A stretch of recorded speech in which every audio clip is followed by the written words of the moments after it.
جب ہمارے دل صاف ہوں گے بغض سے، حسد سے، کینے سے، نفرتوں سے، تو اس دل میں جمال یار نظر آئے گا۔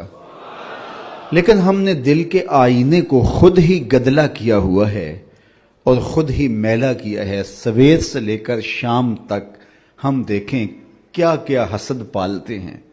شریکہ برادریاں ہماری الگ ہیں، باہمی رقابتیں الگ ہیں، لوگوں سے دشمنیوں کے بت الگ پال رکھے ہیں، نفرتوں کے شیشناک بھنگار رہے ہیں، اور عجیب ہماری تلخ زندگی ہے اور اس کی تلخیاں خود ہماری زندگی کے سکون کو لوٹ چکی ہیں۔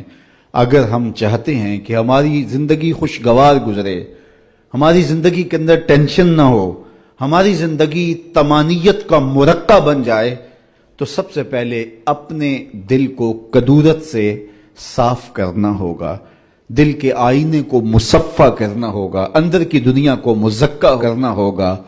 کوئی جھاڑو لے کے دل نگر میں بھی آؤ، گھر تو سوار سوار کے رکھتے ہو، لیکن ذرا دل کی گلیوں میں بھی کوئی جھاڑو لگاؤ۔ گھروں میں تو چراغاں کرتے ہو، کوئی پیار کا دیا یہاں بھی روشن کرو۔ نفرتوں کے بت توڑو، ایک دوسرے کے قریب ہو جاؤ، اور جب مومن کے لیے، اہل ایمان کے لیے تمہارے دل نرم ہو جائیں گے تو دیکھنا کہ تمہارا رب تم پر کتنی رحمتیں نازل فرماتا ہے۔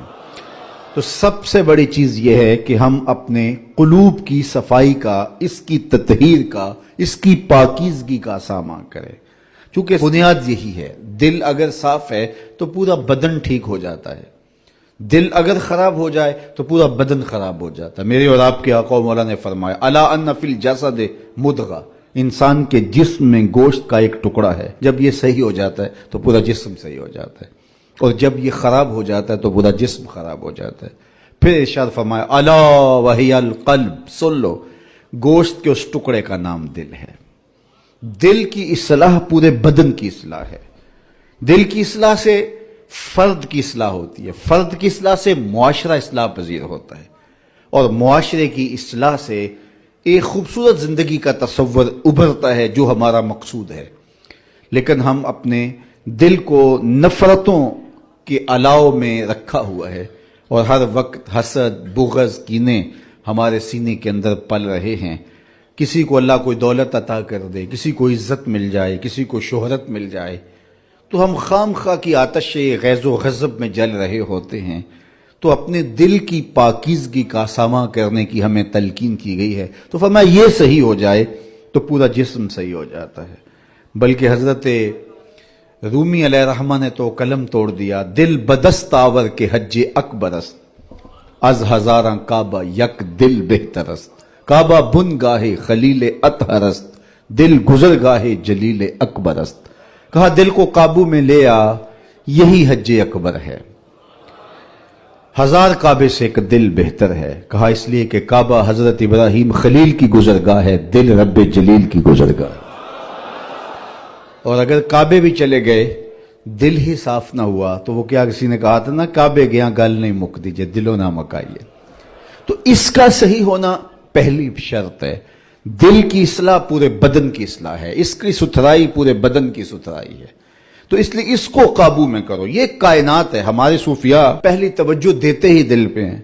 جو عالم ہوتا ہے اس کا حملہ دماغ پہ ہوتا ہے، لیکن صوفی کا حملہ دل پہ ہوتا ہے۔ وہ سمجھتا ہے دل ٹھیک ہو گیا تو پورا بدن ٹھیک ہو جائے گا۔ دل کی اصلاح پورے بدن کی اصلاح ہے۔ صوفیاء اس کو کائنات صغیر کہتے ہیں، چھوٹی کائنات۔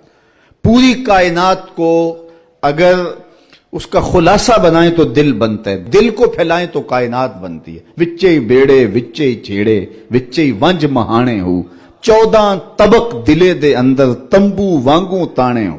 تو کامیاب ہوا ہی وہی، حقیقی کامیابی اسے ملی کہ جس نے اپنے دل کو ٹھیک کیا، جس نے اپنے اندر جھاڑو دیا، جس نے اپنے باطن کی صفائی ستھرائی کے سامان کیے، جس نے اندر کے میل اتارے۔